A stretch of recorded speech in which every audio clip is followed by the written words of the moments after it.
Ang 10 Utos. Ikadalawampung kabanata. Sinabi ng Panginoon, Ako ang Panginoon na inyong Diyos, na naglabas sa inyo sa Ehipto kung saan kayo inalipin. Huwag kayong sasamba sa ibang mga Diyos, maliban sa akin. Huwag kayong gagawa ng mga Diyos-Diyosan na anyo ng anumang bagay sa langit o sa lupa o sa tubig. Huwag ninyo itong paglilingkuran o sasambahin. Dahil ako ang Panginoon na inyong Diyos, ay ayaw na may sinasamba kayong iba. Pinaparusahan ko ang mga nagkakasala sa akin, pati na ang mga anak hanggang sa 3 at 4 na henerasyon ng mga napupuot sa akin. Pero ipinapakita ko ang aking pagmamahal sa napakaraming henerasyon na nagmamahal sa akin at sumusunod sa mga utos ko. Huwag ninyong gagamitin ang pangalan ko sa walang kabuluhan. Ako ang Panginoon na inyong Diyos ang magpaparusa sa sino mang gagamit ng pangalan ko sa walang kabuluhan.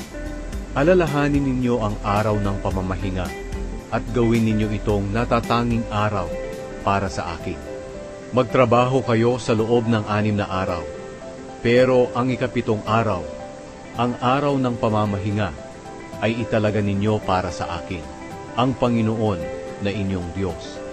Huwag kayong magtatrabaho sa araw na iyon, pati ang inyong mga anak, mga alipin, mga hayop, o ang mga dayuhan na naninirahang kasama ninyo. Dahil sa loob ng 6 na araw, nilikha ko ang langit, ang lupa, ang dagat, at ang lahat ng naririto. Pero nagpahinga ako sa 7 araw. Kaya pinagpala ko ang araw ng pamamahinga at ginawa itong natatanging araw para sa akin. Igalang ninyo ang inyong ama't ina para mabuhay kayo ng matagal sa lupaing ibinibigay ko sa inyo. Huwag kayong papatay. Huwag kayong mangangalunya. Huwag kayong magnanakaw. Huwag kayong sasaksi ng hindi totoo sa inyong kapwa. Huwag ninyong pagnanasahan ang bahay ng inyong kapwa o ang kanyang asawa, mga alipin, mga hayop, o alinmang pag-aari niya. Nang marinig ng mga tao ang kulog at ang tunog ng trumpeta, at nang makita nila ang kidlat at ang bundok na umuusok, nanginig sila sa takot. Tumayo sila sa malayo at sinabi kay Moises, Kayo na lang ang magsalita sa amin at makikinig kami. Huwag na po ang Diyos at baka mamatay kami. Kaya sinabi ni Moises sa mga tao, Huwag kayong matakot, dahil pumunta ang Panginoon dito para subukin kayo sa pamamagitan ng kanyang kapangyarihan, at magkaroon kayo ng takot sa kanya, at nang hindi kayo magkasala. Tumayo ang mga tao sa malayo, habang si Moises ay lumalapit sa makapal na ulap, kung saan naroon ang Diyos.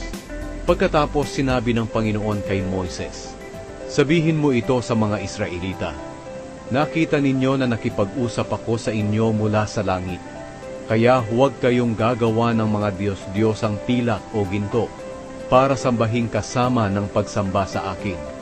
Gumawa kayo ng altar na lupa para sa akin, at gawin ninyo itong pag-aalayan ng inyong mga tupa, kambing, at mga baka, bilang handog na sinusunog at handog para sa mabuting relasyon. Gawin ninyo ito sa lugar na pinili ko para sambahin ako, at doon ay pupuntahan ko kayo at pagpapalain. Kung gagawa kayo ng altar na bato para sa akin, huwag ninyong tatapyasin, dahil kung gagamitan ninyo ito ng sinsel, hindi na ito karapat-dapat gamitin sa paghahandog sa akin. At huwag din kayong gagawa ng altar na may hagdan, dahil baka masilipan kayo sa pag-akyat ninyo.